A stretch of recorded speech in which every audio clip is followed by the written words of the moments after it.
जय श्री राम। हमारे YouTube channel में आप सभी का बहुत बहुत स्वागत है। एकादशी व्रत के विषय में हम आपको बताने जा रहे हैं कि जो ये चैत्र में एकादशी आती है बड़ी महत्वपूर्ण होती है और चैत वैशाख ज्येष्ठ माह चल रहा है और ज्येष्ठ माह में कृष्ण पक्ष की जो एकादशी है इसका नाम अपरा एकादशी है। कहीं कहीं पर इसको अचला एकादशी भी कहते हैं।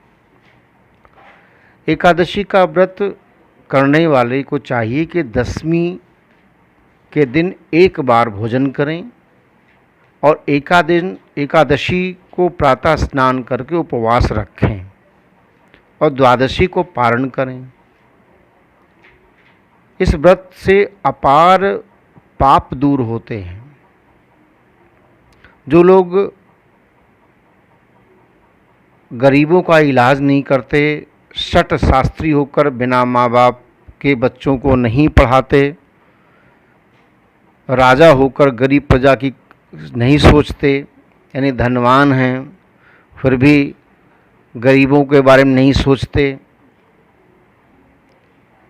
दूसरों का सहायता नहीं करते, आपत्तिग्रस्त परिवार की सहायता नहीं करते, वे नरक में जाने योग्य हो जाते हैं और पाप उनमें लग जाता है।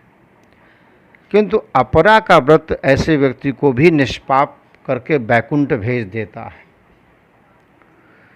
क्योंकि इस व्रत के करने से ब्रह्म हत्या, परनिंदा, भूत योनि जैसे निकृष्ट कर्मों से छुटकारा मिल जाता है।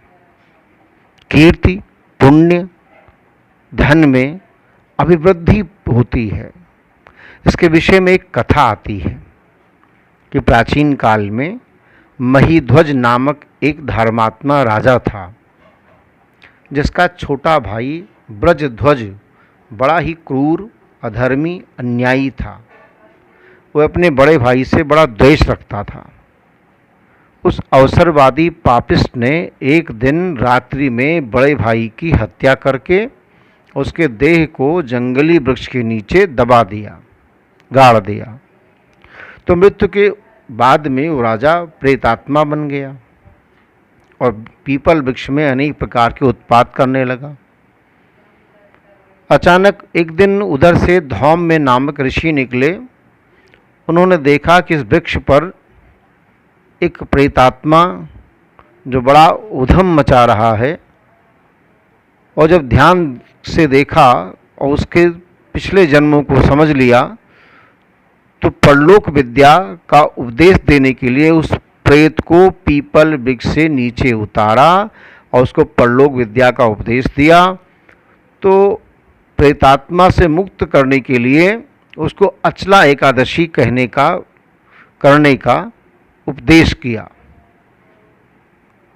तो राजा ने अचला एकादशी व्रत किया, जिसके प्रभाव से दिव्य शरीर प्राप्त करके और स्वर्गलोक को चला गया। तो इतना अधिक महत्वपूर्ण है यह एकादशी।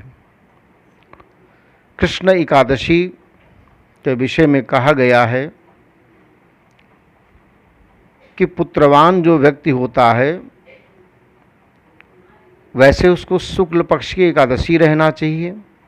वानप्रस्थ, सन्यासी, विधवा दोनों व्रत कर सकते हैं, उत्तम होता है। कहा गया है कि विधवाया वनस्थस्य यतश्चैकादशी दये उपवासो गृहस्थस्य शुक्लायामेव पितृणः।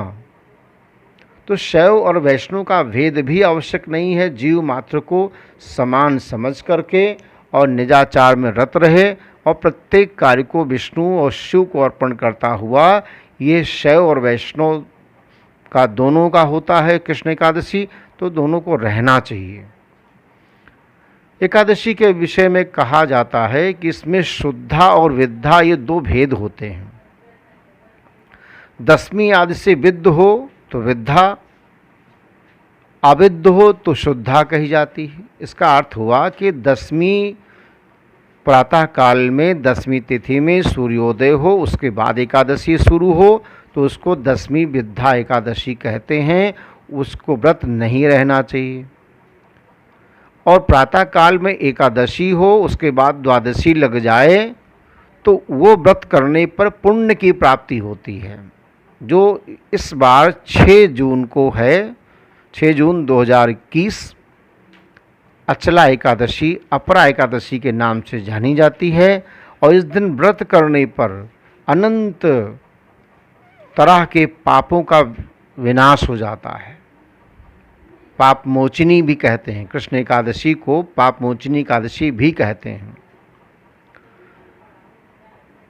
अलग अलग ग्रंथों में, पुराणों में, शास्त्रों में एकादशी के बारे में कहा गया है कि सर्वतोभद्र मंडल पर श्री नारायण का स्वर्णादि चित्र या मूर्ति या यंत्र रख करके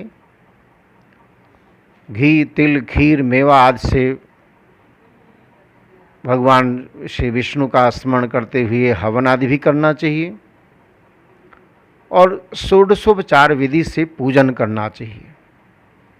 तो पूजन जब आप करते हैं ओम नमो नारायणाय कहते हुए षोडशोपचार विधि से पूजन करें। श्री हरि नारायण को पुरुष सूक्त मंत्रों के द्वारा शालिग्राम को स्नान कराएं, पंचामृत से, गंगा जल से, चंदन आदि लगाकर यज्ञोपवीत अर्पण करते हुए पुष्प, नैवेद्य, फल आदि अर्पण करें, तांबूल अर्पण करें। ओम नमो नारायणाय तांबूलम समर्पयामि इस तरह कहते हुए षोडशोपचार विधि से श्री नारायण की पूजा करें और भगवान विष्णु के सहस्त्र नामों का पाठ करें। ओम जय जगदीश हरे इससे आरती करें। सर्वाधिक दिन शांत चित्त मन से श्री हरि नारायण का स्मरण करें। ओम नमो नारायणाय या ओम नमो भगवते वासुदेवाय इस तरह मंत्रों का जप करें। चारपाई आदि पर नहीं बैठना चाहिए, कुर्सी आदि पर बैठ सकते हैं, जमीन पर बैठें, मन को शांत रखें, मन को विषयों में न ले जाएं। एकादशी एकादश इंद्रियों का तप है, व्रत है। गीता में भगवान ने स्वयं कहा है कि मैं व्रतों में एकादशी व्रत हूँ। इसलिए व्रती को चाहिए कि प्रति पल पल एक एक इंद्रिय भगवान को अर्पण करे। 5 कर्मेंद्रियाँ, 5 ज्ञानेंद्रियाँ, 11वां मन, इन एकादश इंद्रियों से श्री नारायण को स्वयं को अर्पण करना, यही एकादशी व्रत है। शास्त्र हमारे कहते हैं कि एकादशी व्रत के दिन अन्न बिल्कुल नहीं खाना चाहिए। जो लोग अन्न खाते हैं उनको पाप लग जाता है, चढ़ जाता है, क्योंकि अन्न को भी श्राप लगा है, चावल को श्राप लगा है। एकादशी के दिन चावल का तो नाम तक न लेना चाहिए, खाना तो बहुत दूर। तो इस तरह से जब जीव नियमों में बंधता है तो जीव शुद्ध होता है, भाव शुद्ध होता है, विचार शुद्ध होता है, वाणी शुद्ध होती है और शुद्ध बुद्ध प्राणी ही मुक्त हो जाता है। तो ये एकादशी बड़ी कल्याणकारिणी है। इस एकादशी के दिन व्रत करिए, जप करिए, हवन करिए, श्री नारायण को स्वयं को अर्पण करिए। इन छोटे उपायों को करते रहने से लगातार वर्ष भर में आप एकादशी व्रत करें तो आपके जीवन में पाप नहीं आएंगे, पुण्य का उदय होगा और जीवन के सभी काम होते रहेंगे, पुरुषार्थ चतुष्टय सिद्ध होगा और परमात्मा की प्राप्ति होगी। जय श्री कृष्ण।